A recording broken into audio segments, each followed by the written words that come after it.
Welcome back to another video. In today's video, I'm going to be doing a VCT EMEA 2024 tier list. This is going to be a good one, guys. Be sure to check it out. Be sure to like and subscribe if you like this type of content. We're going to start with Giant X. This is going to be a solid B tier team in my eyes. They've got a really strong core in Nookie, Hoodie, others like Redgar is an IGL now, but I'm just not that confident in Redgar's IGLing to really pull this group together. This team was all right last year. I don't really think they utilized the talent that they have on this roster, but I think it's going to be a very similar result. So I'm going to start them off in the B tier, probably a middle B tier at that. Carmine Core, I'm going to put slightly ahead of them. I have a lot of faith in this Carmine Core roster. A lot of these players on this team are up and coming prospects and duelists that are just have such good aim, and they're also going to be put into the structure of Aang, who was Gambit's former coach. So I really have a lot of faith in this Carmine Core team. I have a lot of faith in just structures that are good and strict, but have like really good, solid, mechanically inclined players. So I'm gonna put Carmine Core high B. I think they're gonna be a really good team, like a punching up team, trying to get into the playoffs, trying to get into deeper runs in the tournament. But I don't think they're quite going to be an international land team. But speaking of international land teams, we've got Fnatic out here. They're going to be an obvious S tier. There's not really much explanation needed for this one. Leo, Durka, Alfier. I mean, they've just got so many star hitters. It's just so like, how do you even compete with a roster like this? They have such good game plans, such good protocols, and their players are just cracked. Like everyone's cracked. There's just you can't really find a weakness if they're not playing that good coordinated wise like they were at champs, they still place fourth because of their raw star power. So, or actually at champs, yeah, I think they placed fourth at champs, but even they still placed high, and that was their worst tournament of the year, and they looked like they were throwing some rounds, but they still, can put it together when it matters. Like, and I think a big example of that was Red Bull Homeground this year. They hadn't been scrimming at all before that event, and they just went off the stuff they did last year, and they're just so strong at what they do. Now, another S tier team for me is going to be Na'Vi. This is the old FPX roster, the entirety of it. I have a lot of faith in old rosters that have proven stuff. Like if the Optic team was to get back together today, I'd say they'd be a heavy favorite to win some of these international events. And yeah, Na'Vi is no exception to that. The FPX roster is adding Artis, even though it's a 1-for-1 sub with him and CNED, I think that's going to be a really big thing for Angel. He's going to be able to run some of these crazy compositions with more confidence because Artis is a more aggressive player and also has a wider agent pool than CNED. Even though CNED was able to adapt to it by the end of the year, I just think Artis is a really good fit chemistry-wise in that roster, and this team, they're going to be really good again. Now, Footballists, they're going to be an A team. This is where CNED went to. He replaced Kiwi, who was also a very talented duelist, but CNED is obviously an upgrade on paper. He is one of the best oppers in the game when he gets going. He's one of the best jets in the game, and he's recently expanded that agent pool so he can play a bunch of different things, really. The Chamber, we've seen him play the Sage at a high level, even the Neon. His Neon looked really good on Bind last year. So I really think this Footballist team is going to really pack a punch. They've just got a really unique style of playing with a bunch of lineups, usually a bunch of big executes, not really going into the mid-rounding as much. And I actually like that for a game like Valorant. I like having a lot of prep coming into matches. So I have a lot of faith in Footballers to continue their run. Now, Koi. Koi is very interesting because I believe they still haven't released their roster. I believe they only have 3 players on it. Shados, Coldamenta, and Starzo, who are all very talented players, and I do have faith in Coldamenta's IGLing. I just think the organization isn't really buying in to what they're trying to do, and clearly people want out of it. Trex wanted out of it. Apparently him and Shados, I think, were having some issues, so I think they're going to be a D-tier team, but I could easily see them jumping up. I really could. This Koi team, they've got a lot of star power, but you just have to have good synergy, and if someone's not buying in, that really makes it hard. And especially if the org's not buying in to really support these guys and do a good job. So I'm going to put them D tier. I think they're going to be a bottom tier team this year. And actually, here comes BBL. BBL C or D. I'm going to start them off in D. They just really haven't changed much, and they've got a lot of faith in older Turkish players who haven't done much. I mean, Pora is a really good IGL, but the pieces around him aren't really anything to write home about. It's just not. It doesn't excite me at all. there's nothing that it doesn't seem like there's a lot of variables that they could really punch up. Like maybe their synergy, their teamwork, their coordination, if they come up with some really good, cool set plays and just learn how to play other maps than Ascent, maybe.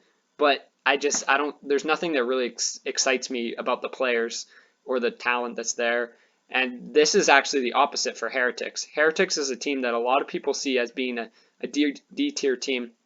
I personally think they're going to be a C tier team, if not maybe even a B tier team.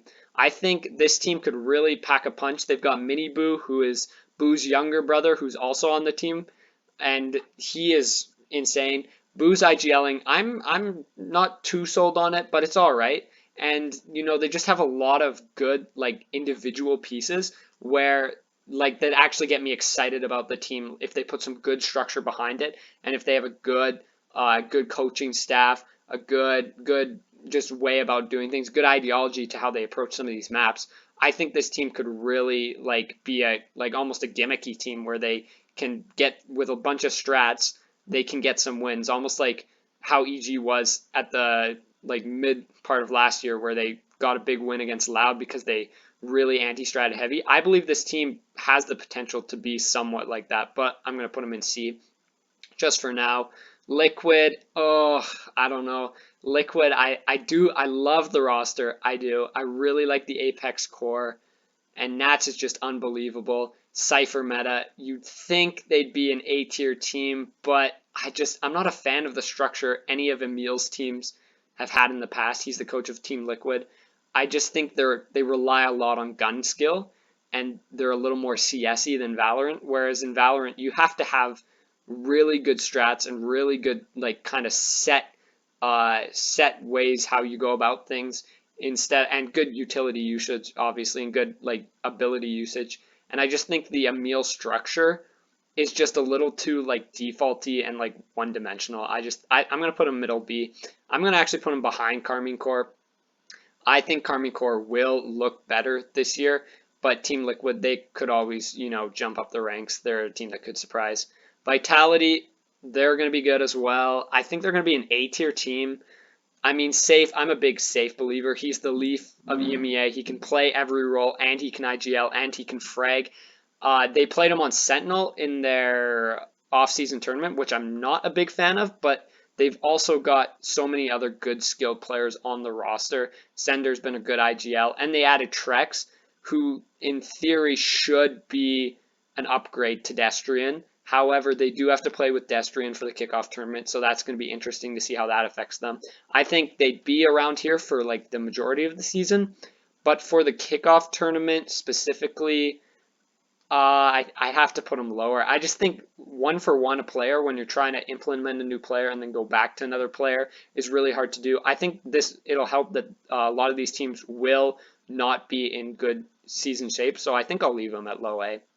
I just think they're going to get away with some stuff with Destrian being in the lineup just because a lot of the teams aren't going to be able to anti-strat it, aren't going to be able to prep against it, and also just aren't in the form that they usually are. So I think they'll be a low A tier team. Gentlemates, they are an interesting team as well. In the tank, a very good fragger. They've got some interesting ideas on how to approach maps.